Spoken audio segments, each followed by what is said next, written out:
sports fans, ASMR Sports back with you.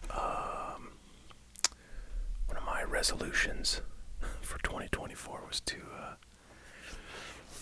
figure out a better way to do kind of top-down screen recordings. And I know a lot of people, say, "Oh, don't do your videos that way. I like the way you do them now." And I totally get that, but for some types of content, like what I'm going to do today, shooting top down really is the only way to do it. I feel. So I have rigged up a system, a setup, using another iPhone that I happen to have lying around, because I gotta tell you guys, I keep trying to use, I'll show you, this camera, this Logitech Brio, which is a 4K Logitech webcam that's basically, their best available product. I mean, there probably are somewhat slightly higher end cameras that Logitech makes, but not many, if any, and honestly the features may be, those may be more about, things other than the camera itself. But anyways, I've tried to use this for recording stuff when I've wanted to have like multiple cameras, and I gotta tell you, man, the even in 4K, this camera is such a dog compared to pretty much any, of the last 4 or 5 iPhones, or honestly probably the last like 10 iPhones. The iPhones just blow away the quality because their ability to record in low light, they must just have like really great maximum aperture settings, but I kept trying to make that work for this setup because I just had it laying around. It seemed like a good use for it, and it just was like super grainy and like super, like it would show motion blur. This does a little bit, but not nearly as much. So I was like, oh man, I just gotta get an iPhone for this camera setup, or that's it. And I didn't really want to move my main camera, which I use for the videos where I've got it in front of me. Anyways, so long story short is I've got a nice setup here where I can do these top-down videos. I think this would actually be good, like if I'm doing magazines, which I do want to do. A bunch. For a while, I've had some like older magazines that are kind of fun, older sports stuff, and I can actually zoom out quite a little bit more than I am, but I'm zooming in for this one so we can see a little more detail. Anyways, all right. Sorry for that long introduction, but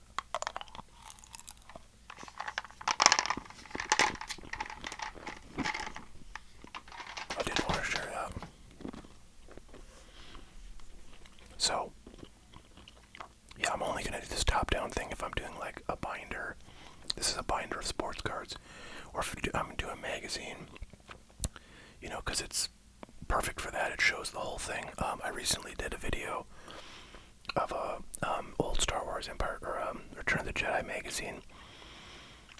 And that was honestly not that great with the camera that I normally use, because, you can't really see the whole page. But with this you can. So, a thing I want to tell you guys is that I think honestly my favorite like type of video, ASMR wise, ever, is what I'm going to do for you, which is binders of sports cards.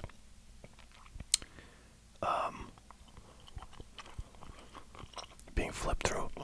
For some reason, like the sound of the pages make, and I think eventually I'm gonna get my, I don't have my second mic at this setup, and I haven't had it hooked up for a while, but that gives you really good like close-up sounds down, here. Still pretty good with the mic that I use just for my voice, but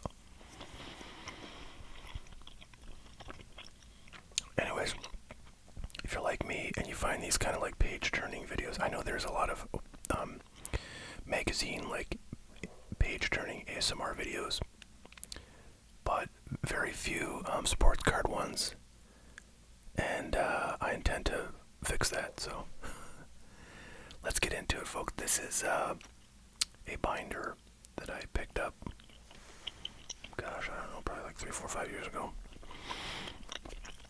that has a complete 1990 baseball Leaf set. This is series 1 and 2. It was a 2 series product, and I thought I would just go through and kind of talk about some of the players and cards that we're going to see in here. In its day, this set was very popular. It was one of the very early kind of like premium sets. It's funny because it's not terribly premium. There's no, like, metallic foil. There's no glossy coating. There's really only just the color photo on the back of these cards. And then,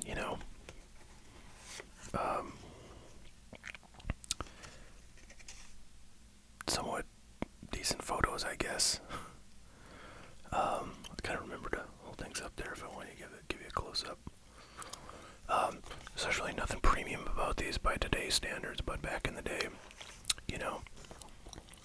compared to your base tops or Donruss cards, which just had like usually a 1 or 2 color back, no photo, and the sort of semi-gloss coating of the front was not on the back. So these are an improvement from that, but that's about it.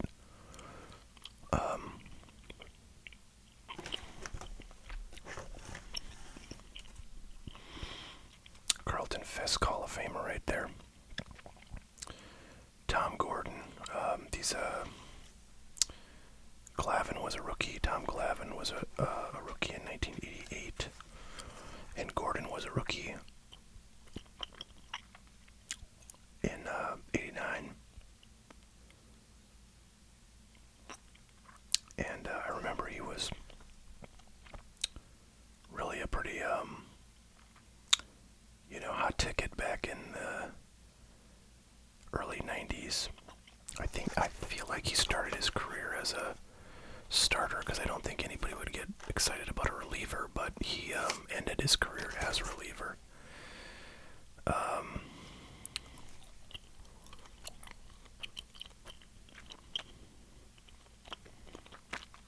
But like 89, 49 games and 163 innings pitched certainly suggests that he was a reliever back then, so maybe he always was.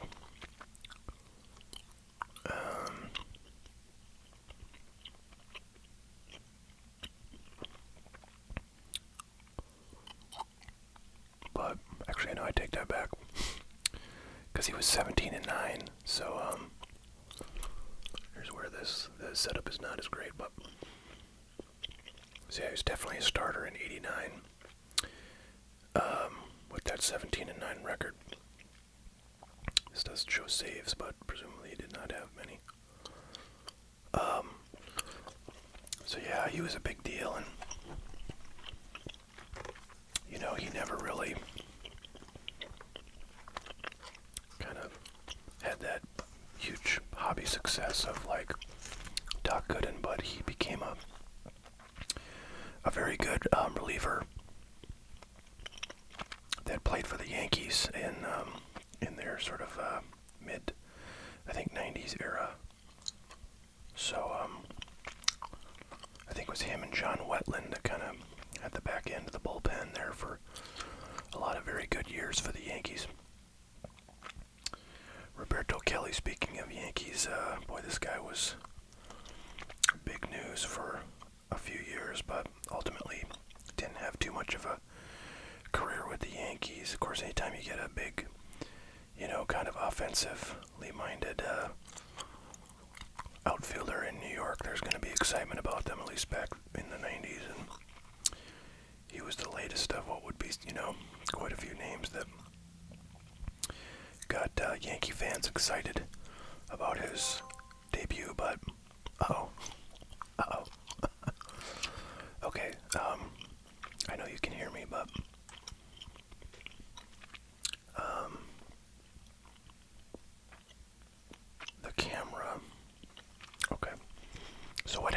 because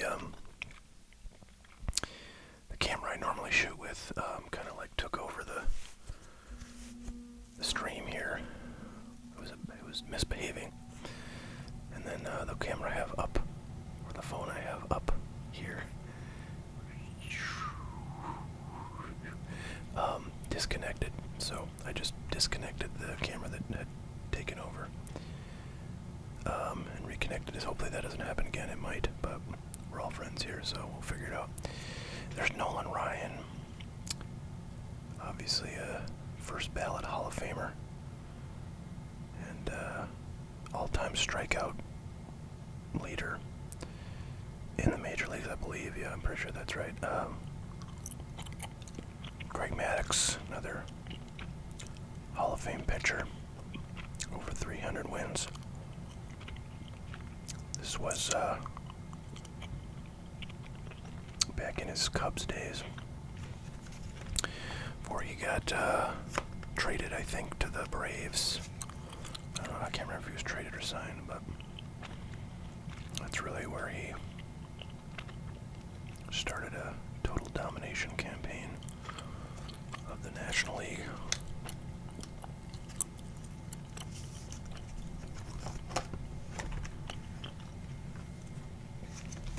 I'm going through these kind of slowly, so you're not going to get too many of these page-turning sounds. Maybe at the end I'll sort of go through it quickly, but videos I've seen of these, they kind of, you know, they go quickly. So I would love to know your preferences, kind of what you guys find most interesting. I mean, I don't want to just race through this thing and have like a 4-minute video. But if that's, I think personally would probably prefer just kind of go through it quickly and have a lot of page-turning sounds. Dennis Eckersley, another Hall of Famer. This set is really loaded with Hall of Famers, as all 90s sets were. I mean, you have a bunch of guys who are kind of like, you know, second Tom Glavine. I mean, here's Barry Larkin, another Hall of Famer. This would be like a third-year card of him. So you got a lot of young guys that would go on to have Hall of Fame careers. And then you got, you know, Nolan Ryan, who's at this point been around for, she was, I don't know, he was a rookie in like 68. So, you know, 20 plus years. Yeah. At this point. So tons of Hall of Famers in here and some really cool rookies, including the Hall of Fame rookie we're gonna get to here eventually. Biggio, another Hall of Famer. That's like a third-year card.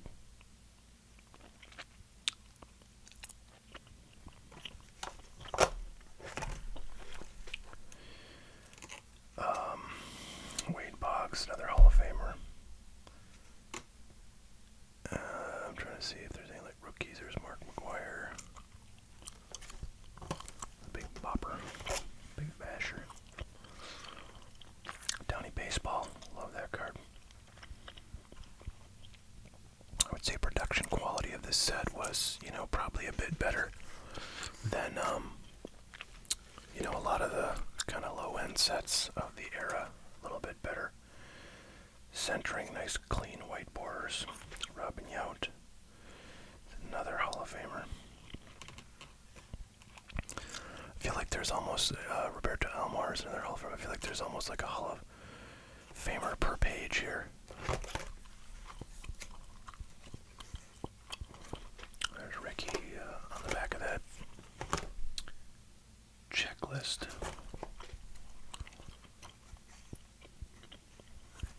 It's Coleman, the great base stealer. He used to get like, you know, 100 plus bases stolen back in the mid-'80s. Just crazy numbers. There's Barry Bonds.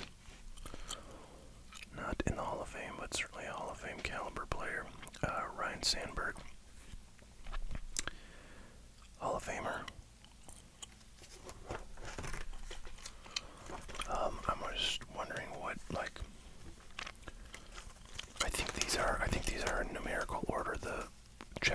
presumably is like card number 1, but yeah, this is, well, there's number 2. I don't know why 11 is there. It doesn't make a whole lot of sense, but I'm sort of guessing this is in numerical order. Yeah, there's 3. So it's in roughly numerical order. We're starting at the beginning of the set, and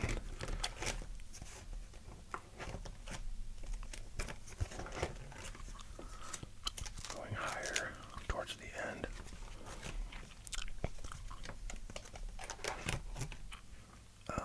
Yeah. Okay, we got Jose Canseco, everybody's favorite steroid abuser, and Rafael Palmeiro, everybody's second favorite.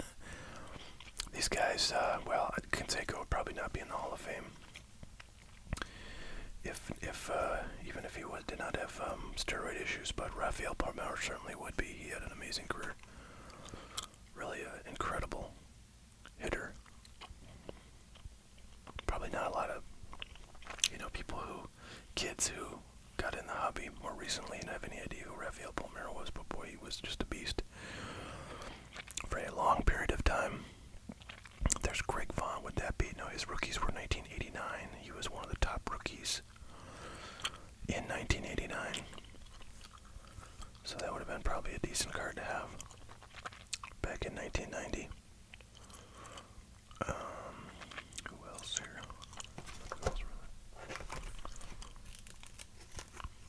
Mitchell was a really good player back then. There's Hall of Famer Kirby Puckett and Bo Jackson. This would have been a really nice card. I mean, basically, any like major star in this set back in 1990 would have been worth at least like $1.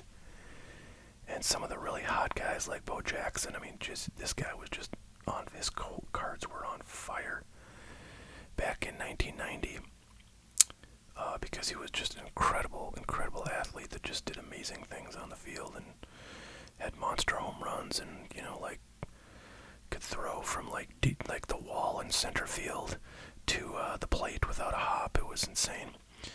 So people were super excited about him. Of course, he was the two-sport athlete that just got a lot of people excited from a hobby perspective as well. Really the first person ever to do that, at least with any significant success, and to play the sports at the same time. I think there were probably guys who played two sports but not in the same year, right, in simultaneous seasons. Bo Jackson was the first, and man, just all of his stuff was white hot. So again, like his base cards probably back then were going for $1, maybe $1.50, and because this set was deemed to be really a premium set, I'm sure this was like a $4 or $5 card. I have old Beckett's, so I could look it up, and perhaps I should. There's Harold Baines, another Hall of Famer. Jerome Walton.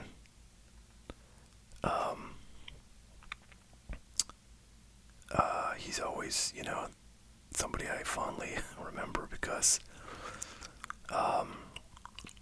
man, I don't know what about him got the hobby so excited, but his rookies were just like white hot, and that was back in '89. His rookies came out. He had like I think 89 upper deck, like high number rookie that I remember being super hot, and yeah, never really did anything in the majors, but people were super excited about him. There's a lot of fun guys on this page. Fred McGriff is now a Hall of Famer. And Gary Carter, of course, a Hall of Famer. This was very late in his career, probably one of his last couple of seasons, if not his last season, with the Giants. Of course, he played mostly with the Expos to start his career, and then the Mets for many years, and then a handful of teams after that. So, gosh, such a really sentimental, or I don't know what the term is, but that I'm looking for, but there's just so many, like, it really brings back memories of how hot a lot of these players were in the hobby back in this 89-90 time frame. Like Mark Grace was huge. Doc Gooden, by 1990, was probably kind of interested in, was settling down because he was coming back to earth a bit on his stats. But I remember in 85 and 86, after his incredible rookie year, his cards were just incredibly popular and valuable. Hall of Famer Ozzie Smith, Mike Greenwell's another guy who was just a kind of a stud back in this time frame. He won an MVP that a lot of people, oh man, what is it, like, I can't remember what it is, something about like him and Jose Canseco. I think maybe Jose Canseco, did he win an MVP? Probably did. I can't remember. I think maybe Canseco won it, and he should have probably won it, and especially after the steroids thing. People were like, oh man, Greenwell got robbed. I think that's what it is, if I'm remembering that correctly, but I know there's something with him and Canseco and an MVP award. So there's Ramon Martinez, that's the older brother of Pedro Martinez, and he was another guy that, again, in this time frame, people were super excited about. His rookies were 1989. So this would have been his second year, but yeah, and he was, very good in his early career, but ultimately didn't have the career of, say, Pedro Martinez. But I remember, I've told this story before, but I remember, when he was like, his cards were super hot, and everybody wanted them, and they were, worth good money, and everyone was excited about him. I remember, reading something about like a scout in the majors, like who was interviewed about him, saying that he had a younger brother who was like way better than him, and you couldn't believe it because he was, so good when he started, and people were so jacked about him. But sure enough, they were right.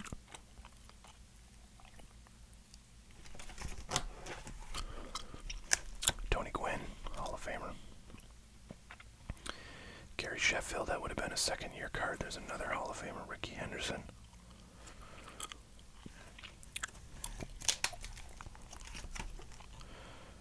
Greg Jeffries, this is probably a pretty valuable card for a minute.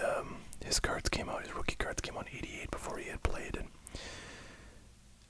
anybody who collected during this period knows, the hype that went on around Greg Jeffries and how he was going to be. I don't know what they thought he was going to be, the next maybe like Pete Rose or something. And he did have a pretty decent career. He was, around for at least I think 10 years, and had some decent numbers, but nothing crazy. But yeah, it was not like a megastar by any stretch. Andre Dawson was our Hall of Famer, and Will Clark, of course, was a huge star back then. George Brett, another Hall of Famer. Man, there's just so many Hall of Famers in here, it's not even funny. Man, all these guys, yeah, Eric Davis was like super popular with collectors for kind of the early 90s. He had some crazy numbers. He was a big, like, sort of power and speed guy. He had a lot of stolen bases. Combined with a lot of home runs. Eddie Murphy, another Hall of Famer. Fred Lynn was a good player for many years. Not a Hall of Famer, but Cal Ripken Jr. is our Hall of Famer. Over here, I think this was, Delano DeShields' rookie year, and he was a fairly well-touted young rookie back then that ultimately did not do much in the bigs, but that would have been a nice card back in the day. I'm sure I'm missing some Hall of Famers. You guys are going to yell at me, and that's fine. I'm not necessarily trying to find every Hall of Famer, but if I see them, I'll point them out. But Tim Raines would be Hall of Famer on this page. Over here. So, once upon a time, this Sammy Sosa card would have been super valuable, probably $20, $30, $40, because, of course, he was, in the big home run chase of the late 1990s, and this card was sort of his, it was the best rookie card. And there's a Hall of Famer who, if you know anything about this set, you know exactly what I'm talking about. There is a Hall of Famer who has a rookie card in this set, and to this day, I think it's still considered to be his best rookie card. Again, because this was seen as a premium set and was, certainly underproduced compared to other 1990 sets, even though there still was quite a lot of this stuff made. But this Sammy Sosa card definitely was a super valuable card for, the time when Sosa was putting up those like 60-plus home run years, along with McGuire. What do we have here? Sean Dunston, I remember, was kind of an electric young defensive player that the hobby was somewhat interested in for a time, but ultimately not that long, since, defensive-minded players do not really get the attention that the offensive stars do. Paul Molitor is, of course, a Hall of Famer.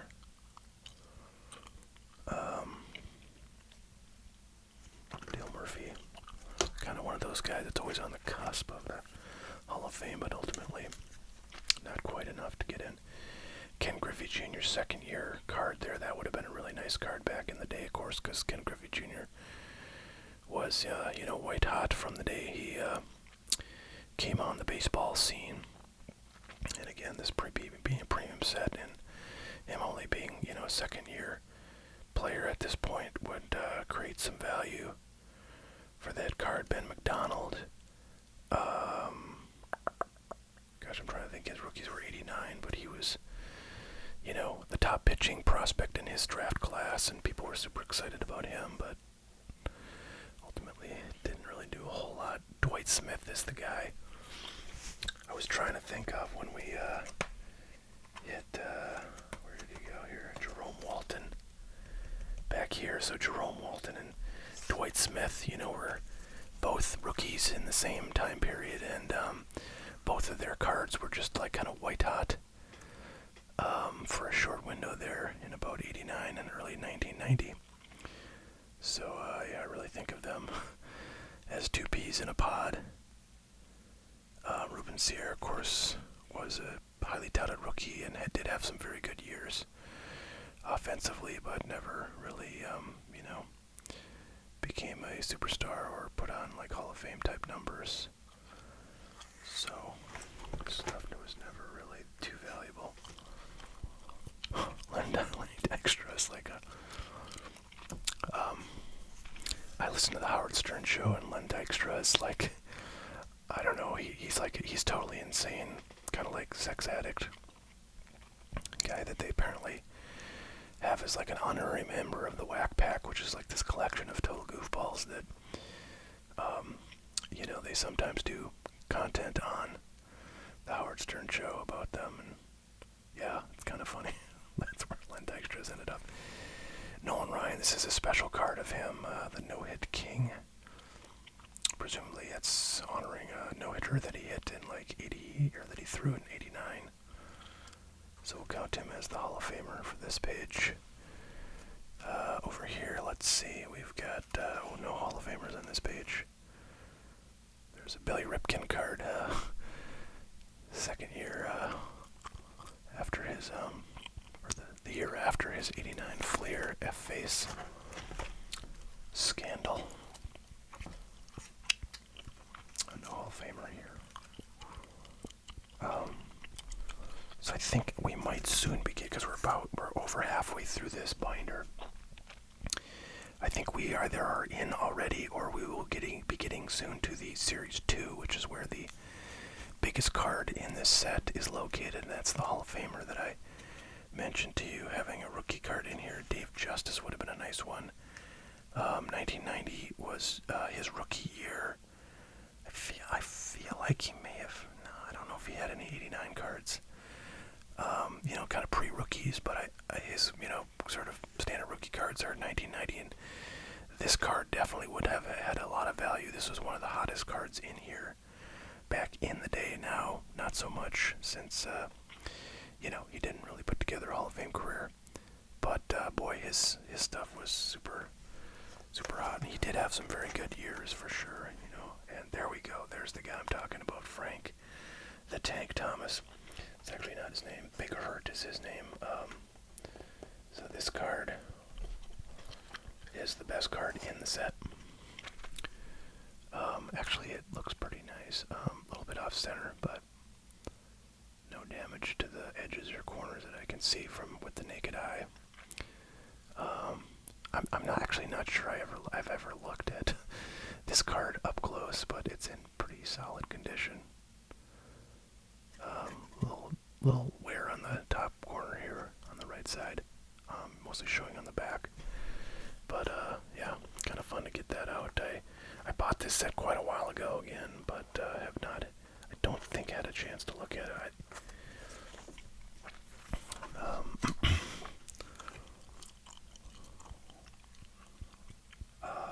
Let's see. So there you go. There's a Hall of Fame rookie card. Really cool card, and sort of an iconic, early '90s card for those who collected in that era. And I think there's really not a whole lot in Series 2. Actually, I take that back. Larry Walker is also, and that over time has had pretty significant value. I mean, these days, nothing in the set is really worth a ton. The Frank Thomas, can be worth a lot if it's great PSA 10, but I certainly don't have a PSA 10 on my hands there.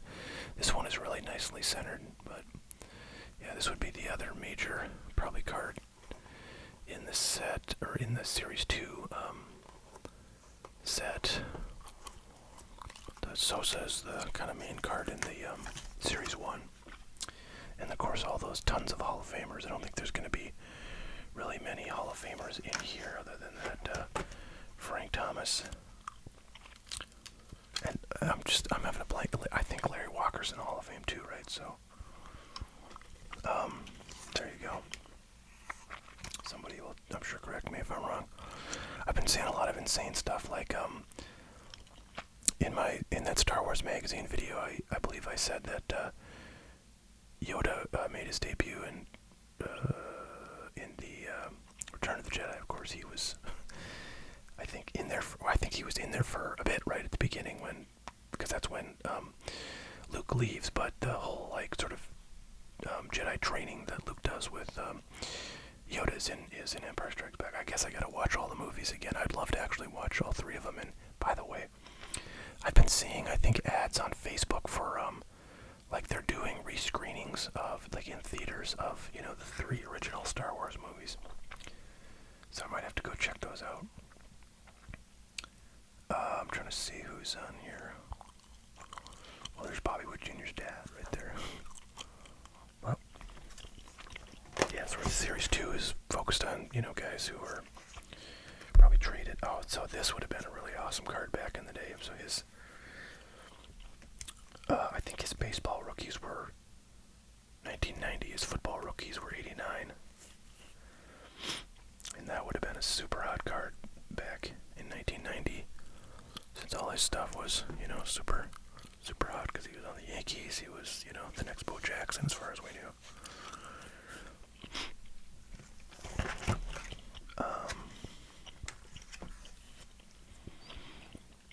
What else here? So David West, this would have been a rookie, I'm pretty sure. Actually, no, his stuff was 89. I think he had an 89 score that I can see in my head. So yeah, not a whole lot of action in the rest of this Series 2. Let's see if we can find anybody. Dave Winfield, so he was in this Series 2 because I think he got traded, and did he have a card elsewhere in Series 1? I don't know. I don't think he did. So I guess I'm not quite sure why he ended up in Series 2.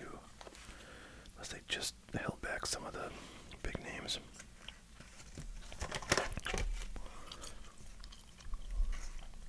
Oh man. Kevin Moss. So back in 1990, there was probably was like the biggest card in the Series 2. This was a rookie card of Kevin Moss, and for those of you who don't know, he had this like crazy year where he hit like, there was like a stretch where he went like 10 games and hit 10 home runs. And, he played first base as his DH here, but he was first base for them, and so I guess he was playing maybe while like Mattingly was injured, but maybe he was, I don't know, first base, outfield. I feel like maybe he was right field. It's not gonna say, but I don't know. Basically, yeah, people thought he was gonna be the next Mantle with that home run performance in his first year, but ultimately did absolutely nothing after that first year and was like shortly off the team. But yeah, all of his rookies were going for like his base, like Fleer rookies, where I remember they were like $8. This card was probably 20 again. This was like the best, product out at the time. So if there was a rookie you wanted it in this set, and it was going to be worth way more than anything else. Any of the other base, like Donruss top Fleer stuff. Jack Morris, Hall of Famer. There one more Hall of Famer in this Series 2. Probably not. Gosh, is Lee Smith in the Hall of Fame? I can't remember. I feel like he might be. But if he's not, then that's it. This is kind of a fun one. So Ozzie Canseco was, he's the identical twin brother of Jose Canseco, and he did absolutely nothing in the majors league. I'm trying to think. Yeah, at this point he hadn't even like seen any action, and I feel like he had like a cup of coffee in the bigs, and that was it. But of course, he looked exactly like his brother, and his brother was one of the hottest players in the game after his 40-40 season and all the championships that the A's collected in the late 80s and early 90s, and so of course they had to make a card of this guy, and never really did much, but again, looks exactly like his brother. So kind of a weird oddball sort of card there, but there was a little bit of excitement about that card. I think he had one other card, maybe like in Upper Deck, that people got excited about. Alright, well there you have it. That took actually quite a while. I hope you guys enjoyed that. I would love to make more of these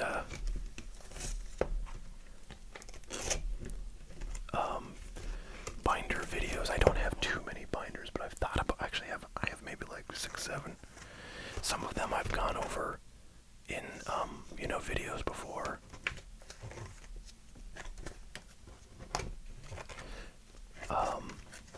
And I might just do them again because I have this new setup. But I don't know, I've always liked the idea of putting together maybe some binders. In fact, I had a new idea for a collection I might start, which is like Donruss rated rookies of all Yankee Donruss rated rookies from like when they started doing rated rookies, which I guess was like 84. I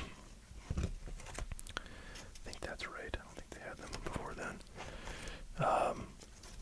Up, and then I'll just go forward in time, get as many as I can. Now, a lot of I'd say the vast majority of those cards are going to be absolutely worthless and probably difficult to find because they're so worthless nobody would like sell them on eBay. So it could be a hard challenge.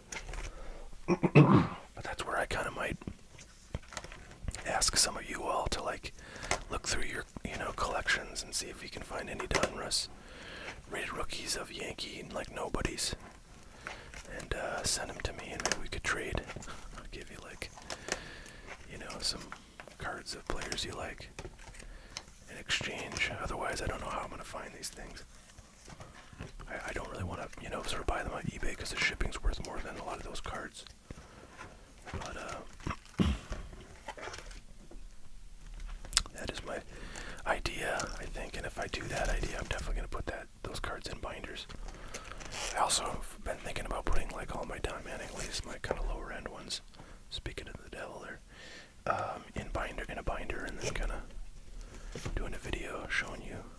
binder when I get it done. So there you have. There's a lot of dust on here. Make it authentic. This baseball card album looked like it's from about like 1970 or something. And it's funny because this. I'm just gonna make sure this. Oh well. Just want to make sure it wasn't gonna leave a sticky residue. But this sign actually says 91 Fleer Ultra and 10 Ultra Team, and then 90 Leaf. But it did not have any Fleer Ultras in there, so I think that was probably taken out of this binder and sold separately or something by the place that I got this from, which was a local card shop that used to exist here, but now is gone. Alright folks, I had fun. I hope you did too. We'll catch you all next time. Have a great one, and we'll see you then. Bye now.